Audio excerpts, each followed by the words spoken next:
When we look at a map of the world, we can see a surprising pattern. Many countries that are rich often sit in colder places. These are regions far from the middle of the earth. On the other hand, countries with less money are usually found in warmer parts of the world. These warm areas are sometimes called the tropics. This pattern makes us ask a big question. Can the weather in a country really change how wealthy it is? It might seem strange, but this book will look closely at this idea. We will explore if a country's average temperature can affect its economy and the lives of its people. For a long time, many people did not think about temperature as a reason for wealth or poverty. They looked at other things, like governments or natural resources. But when we see this clear pattern on the world map, it makes us wonder, could the simple fact of being hot or cold play a big part in a country's money? This is what we will investigate. We will start by looking at this connection more closely. Is it true that cold countries are generally richer than warm ones? If it is true, then we need to understand why.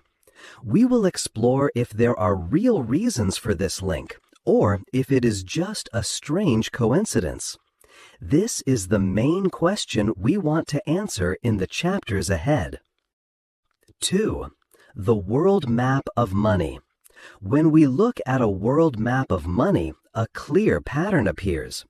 Most countries with a high amount of money, known as high GDP per person, are in colder or temperate parts of the world. On the other hand, countries in warmer, tropical areas often have lower GDP per person. For example, the world's biggest economies, like the United States, China, Japan, Germany, and the United Kingdom, are all in temperate or cold regions. Looking at wealth per person, countries such as Luxembourg, Ireland, and Norway are also in cooler places and have a lot of money. In fact, studies show that out of the top 20 wealthiest countries per person, 14 are outside the tropics. This is a strong sign that colder places often have stronger economies. This pattern is not just seen across the globe, but also within continents. For instance, in South America, countries like Uruguay and Chile, which are further from the equator and colder, have more wealth per person than warmer countries like Colombia and Ecuador. However, it is very important to remember that just because two things happen together, it does not mean one causes the other. This idea is called correlation versus causation. A good example is ice cream sales and drownings. When it is hot, more people buy ice cream. At the same time, more people go swimming and, sadly, more drownings occur. So, ice cream sales and drownings rise together. They correlate. But eating ice cream does not cause people to drown. The real reason for both is the warm summer weather. We must think carefully about the link between temperature and a country's wealth. Does cold weather directly cause wealth, or is there another hidden reason? Scientists have studied economic data from many countries around the world. They compared a country's average temperature to how much money its people have. This study shows a clear, statistically significant link. This means the connection is real and not just by chance. About 9% of a country's wealth, GDP per person, can be linked to its average temperature. To put it simply, for every 1 degree Celsius that the average temperature goes up, the GDP per person tends to fall by about $762. This shows a clear, measurable effect. This means that while many things make a country rich or poor, like its government, natural resources, or political stability, Temperature plays a clear and important role. It is not just a coincidence. The data shows a real, strong connection that needs deeper understanding. 3. A look at the past. When we look back at history, we see a very different picture. Long ago, some of the most powerful and rich empires in the world grew in warm regions. For example, ancient Egypt and Mesopotamia were strong because of their agriculture. In these places, the warm weather allowed them to grow crops almost all year. This meant they could produce a lot of food. This large amount of food helped them feed many people, leading to big populations and powerful empires. Other warm regions like Central America and India also saw large civilizations rise this way. For hundreds, even thousands of years, having a warm climate was a big advantage for a country's wealth and power. However, things were different in colder parts of the world. People there faced hard challenges, especially during long, cold winters when no crops could grow. To survive, they had to find new and smart ways to get and keep food. This need forced them to innovate. They developed skills in storing food for many months and planning for the long term. They also learned to save resources and build more complex structures to protect themselves from the harsh weather. This kind of careful planning and resource management, often done at a family or community level, gave them skills that would prove very useful much later. Then, a major change happened in the world. This was the time of industrialization.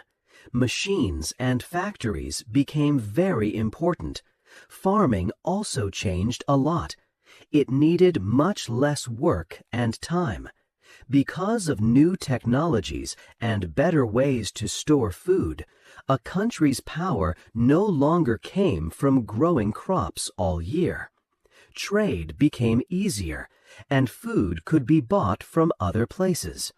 The global economy started to rely more on technology, manufacturing, and new ideas, rather than just on how much food a country could grow.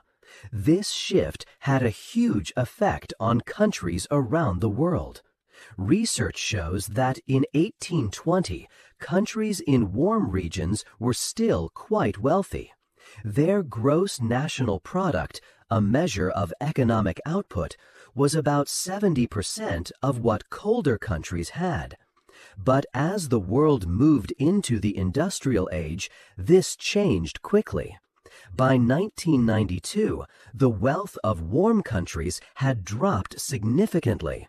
Their gross national product was only about 25% of that of colder countries. The long-term planning and resourcefulness that people in colder regions learned, out of necessity, helped them succeed in this new global economy built on trade and industry.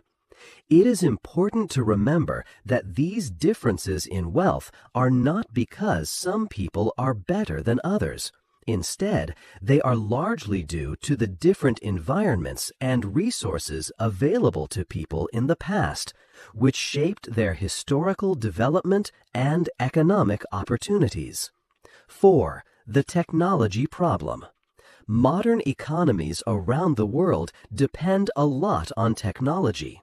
It is a very important part of a country's wealth. Today, our global economy uses technology, industry, and new ideas more than just how much food a country can grow. This shift has changed which countries become rich. Countries in colder regions developed many advanced farming tools. They needed to find smart ways to grow and store food because of long, cold winters. This strong need led to new technologies that made farming better and crops grow larger. Warmer countries did not need to make these changes as quickly. They could grow food almost all year, so they did not face the same challenges.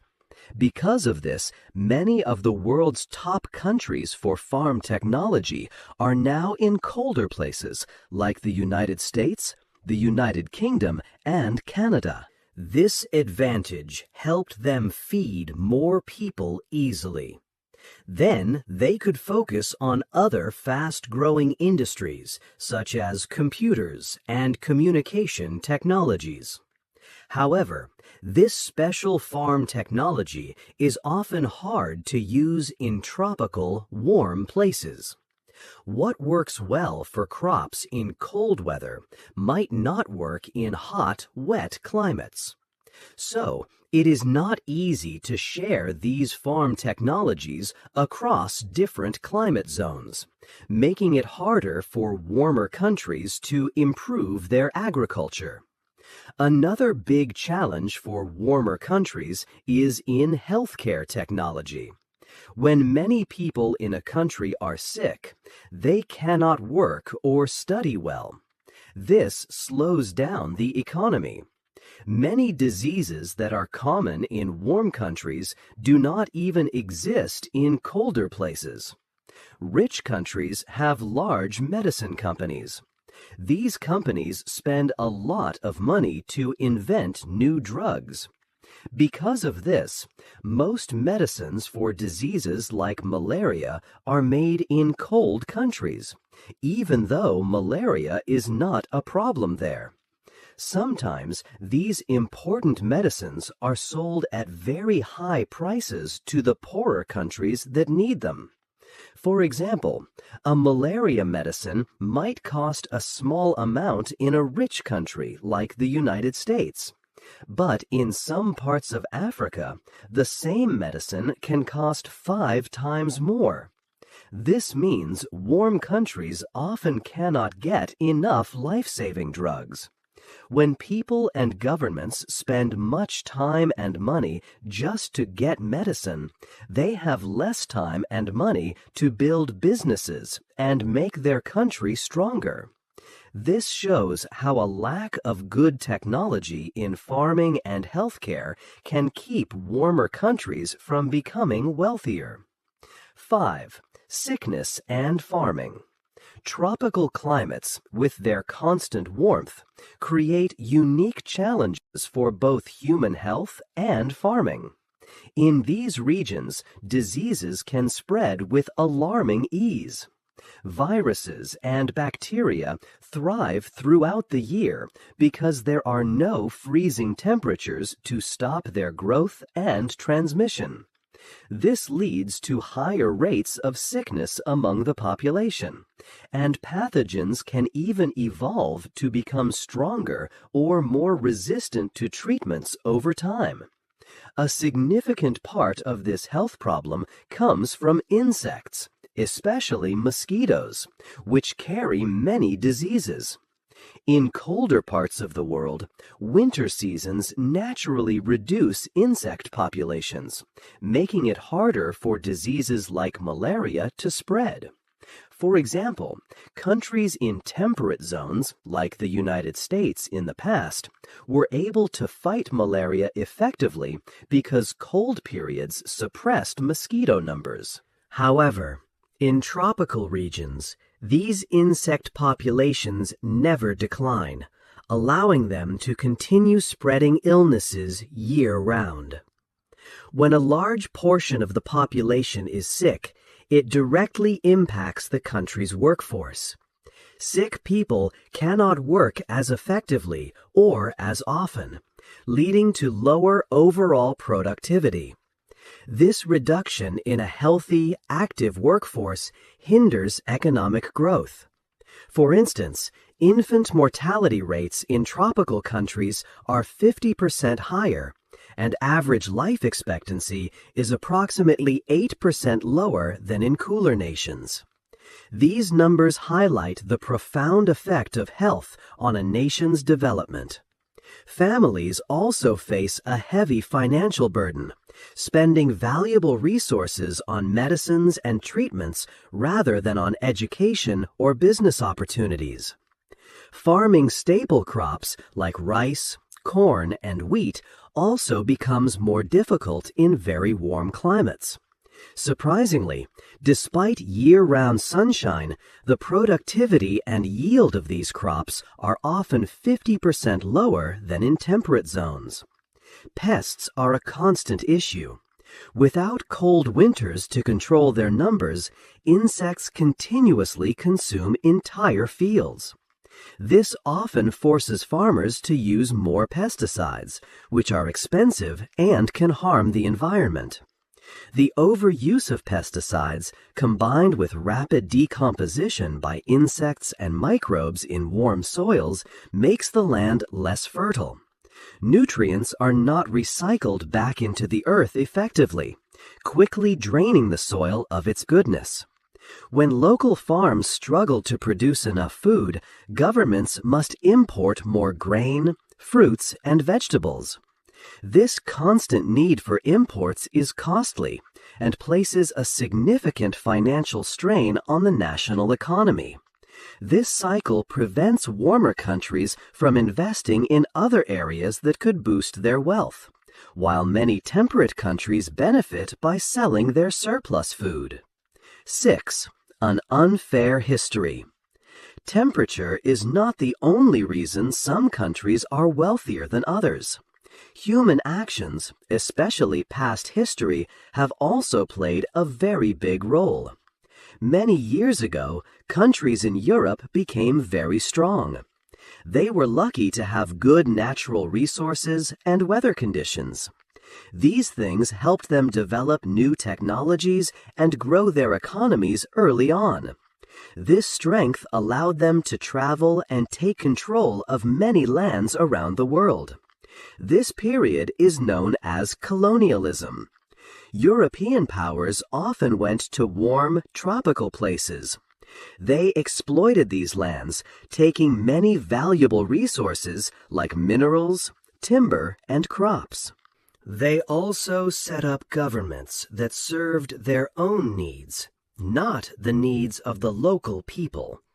These systems were designed to benefit the colonizers, not to build stable or fair societies for the future of these countries.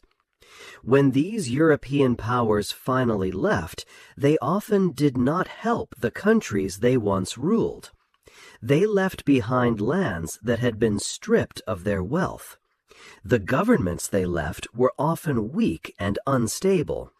Sometimes there was no strong leader, which led to many problems and even wars within these newly independent nations. These power vacuums made it nearly impossible for new governments to establish control and focus on economic growth. This created a huge, long-lasting economic disadvantage. It made it very hard for these former colonies to build strong economies and provide for their people.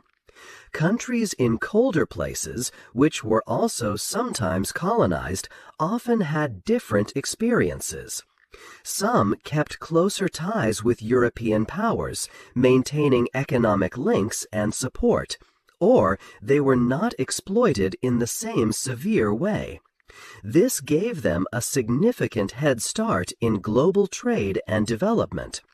Also, the presence of many diseases in warm climates, as discussed before, made these tropical territories less attractive for colonizers to hold on to permanently. This meant tropical lands were often let go sooner, but without any plan or help for their future success. So this long history of taking resources and leaving countries in disarray created deep problems. It made it very difficult for many tropical nations to become rich and stable. Even today, many of these nations still feel the effects of this unfair past. This history is a main reason why the economic gap between many warm and cold countries grew so much, adding to the natural challenges of their warm climates. It shows how human decisions, alongside environmental factors, shaped the world's wealth distribution. 7. Countries that are different. We have learned that colder countries are often richer than warm ones, but this is not always true. There are some countries that are different. They show us that other things, like how a country is governed or what natural resources it has, are also very important for its wealth. Let's look at some examples of warm countries that are rich. Singapore is a small island nation close to the equator. It is very hot there, with temperatures usually between 25 and 31 degrees Celsius. Yet, Singapore has one of the highest GDPs per person in the world. It is a major center for trade. Its location between important oceans helps many ships pass through. Also, its government has made smart rules about taxes and trade. This has helped Singapore become a successful, wealthy country despite its warm climate. Another example is Qatar, located in the Middle East. It is very hot in Qatar, often over 30 degrees Celsius every day. Like Singapore, Qatar is very rich. Its wealth comes from huge amounts of oil. They sell this oil all over the world. But this kind of wealth might not last forever. When the oil is gone, these nations might face economic problems, like other warm countries. Now, let's look at cold countries that are not rich. North Korea is a country with a cold climate. Winters there can be very cold, sometimes as low as -26 degrees Celsius. But North Korea is one of the poorest countries. This is because of its government. It is a dictatorship, and the country is closed off from most of the world. This lack of connection and its political system stop its economy from growing. These examples show that temperature is a big part of why some countries are rich and others are poor. But it is not the only reason. A country's leaders, its natural resources, and its policies also play a very important role. 8. What happens next? We have studied why some countries are often poorer than others. It is not a simple answer, but a mix of many important things. Problems with public health, challenges in farming, a lack of modern technology, and the lasting effects of history all play a role. These issues often happen together, making it harder for warm countries to grow their economies. The information we looked at clearly shows that warmer temperatures are often connected to less economic growth. This is very important to understand, especially as our world is getting warmer. Climate change will affect everyone on Earth. However, it will make life much harder for nations that are already struggling economically. Scientists predict that global temperatures will rise by about 1.5 degrees Celsius in the next decade. Remember our earlier findings. Just a 1 degree Celsius increase in average temperature can make a country's money per person fall by around $762. This means that in some parts of the world, people could see their income drop by more than $1,000 per year just because of higher temperatures. This calculation does not even include other problems like more intense storms, floods, or rising sea levels. These natural disasters will add even more costs and pain to communities and national economies. So the connection between a warm climate and lower wealth is clear from the facts. But the complete story is much more complicated, with many different causes and effects. It is vital to think about these challenges as we look to the future. Learning from what we have found can help us create a better, fairer world for everyone. What do you believe is the most important action global leaders should take to help nations facing these temperature-related economic problems? Hey there! Just a second before you go. If you learned something new today, please give this video a like, write your thoughts in the comments, and subscribe to the channel. It only takes a second, and it really, really helps to create even better English videos for you. Your support means the world. Thank you.